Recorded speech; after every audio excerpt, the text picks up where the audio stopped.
Yona Yona Penguin is a French-Japanese co-production with Dennis Friedman's production house, and also the first 3D animated film to come out of Madhouse. Anime sensibilities and design structures have been put into the 3D CGI world. Well, this is what they were saying. Now, I don't think this isn't perhaps the first that have done this, maybe in the movie compatibility. Most others at the time had went for a photorealistic look. But since Madhouse is a 2D studio, most of that work was actually outsourced to 3 separate companies: Def to Shoot, Imagine Max, I think it's called, and Dynamo Pictures, each of them from a different country. Dynamo Pictures is the only Japanese one among them who'd worked on many video games in the past and future. Madhouse's main job in this was more so on the side of character designs, boards, and direction.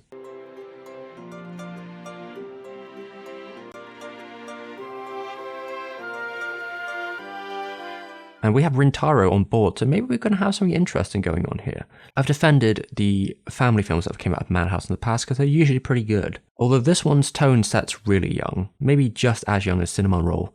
Though I will give credit where credit's due, the BGs tend to be really great looking here. The world design in itself is pretty unique, and we get some great stuff like in the Penguin store that had such vivid colours and design. It's so dense and colourful with concepts. That's when the film's really strong, when we're in these sort of imaginative worlds.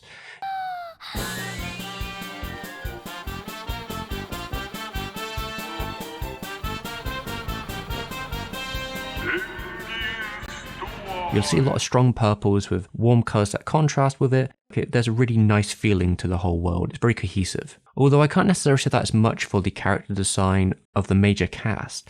I do feel like their faces overall are a bit creepy, and it's kind of that movement between these sort of more anime designs into a 3D landscape and not quite getting it correct. I think you could have pulled these designs back a bit. They're a little too dense. There's certain qualities between the more realistic elements of them and the more anime elements. And sometimes their boarding takes a bit of a backseat. There's a lot of long, flat shots with a lot of overhead, and I don't know if that really is taking advantage of the medium, though sometimes they definitely go the extra mile in the 3D space. Now, one of the major character animators was actually a Brit. His name was Oliver Ackers, if I remember right, and he had this to say about working on the project. He said it was an unconventional 3D production, and they were trying to simulate the 2D effect, so he had a set of key poses on every second frame, which took me a while to get used to. It was an interesting project to work on, but hard to comprehend what the project needed. Great experience though. Sometimes the change between the 3D and 2D gives some concepts a little bit more uncanny elements, especially with things that you would have taken for granted in 2D. This frame interpolation here seems to be trying to emulate a kind of 2's model. We also have a lot of short blunt changes and sizes,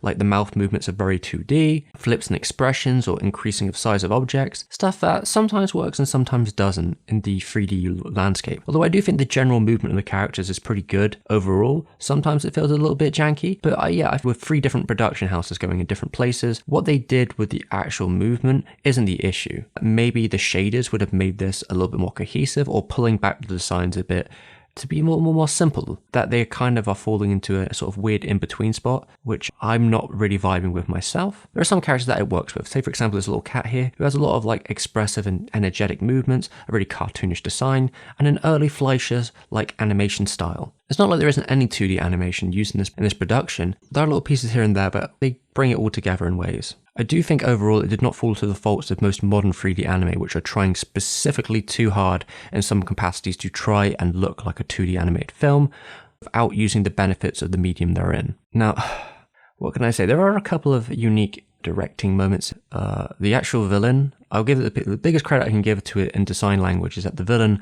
looks consistently great, almost like a postcard memory at all times. Definitely has a sort of alluring darkness to him. It's too bad they didn't use the uncanny elements of the production to their advantage at times. But what kind of got me was that in the credits they show a lot of these puppeteer versions of designs, which come off to me a lot more likable. Like these designs at the end, they're simplified. If the movie was going for something like that, it would have worked better. But I digress.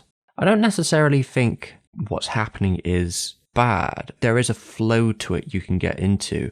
But asking me what I actually felt about the film or what I think it's about kind of makes it turn into a bit of a fever dream. They're controlling his mind. Oh no, my brain is melting. I watched too many anime movies. I'm starting to burn out. Oh.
I guess it's pleasant enough, but I don't know if I'd personally recommend it myself. I don't know who it's going to be good for. Maybe a little creepy for young kids, and it's probably a little bit too basic for older kids. There's definitely potential there. The world in itself and the habits and certain cuts are pretty good. They have a lot of potential there. Things like the Canada dragon at the end is pretty out there and weird and wacky, although it would have maybe worked better in 2D. I mean, it's just basically your fantastical narrative into like a dream world, save the day kind of thing going on there. We've seen a couple of those in the series so far, I'm sure. So it's a unique experiment, but I think it was probably a failed one considering that Madhouse has moved away from 3D movies, although they have used more 3D production in some of their shows. This is actually Rintaro's last film that he would direct. And at this point, we've mostly covered a good portion of his movie career on the channel. And after this point, Rintaro is basically retired. I mean, he teaches at University Kyoto Seika from time to time, but he's pretty out of the industry at this point. He's getting on. Like most of the founders of Madhouse, their time has sort of come to an end in this era. He was a founder of the Japanese Animation Creator Association, though, which is cool and all. Him and Kon definitely there, starting that production up to basically try and help out young animators get into the field and protect them. Although I will say, overall, I don't think this film lives up to his legacy as I know it. I mean, films like 3-9, X, and Metropolis have been great experiences. But I do appreciate him trying something different before going out, The last project you'll probably see Rintaro in were the Marvel Madhouse ones, where he was minorly connected to being a co-director here or working on a pilot there. But maybe next time we'll have better luck. But we'll see, I guess. Okay, thanks for watching. We did the video. Haha.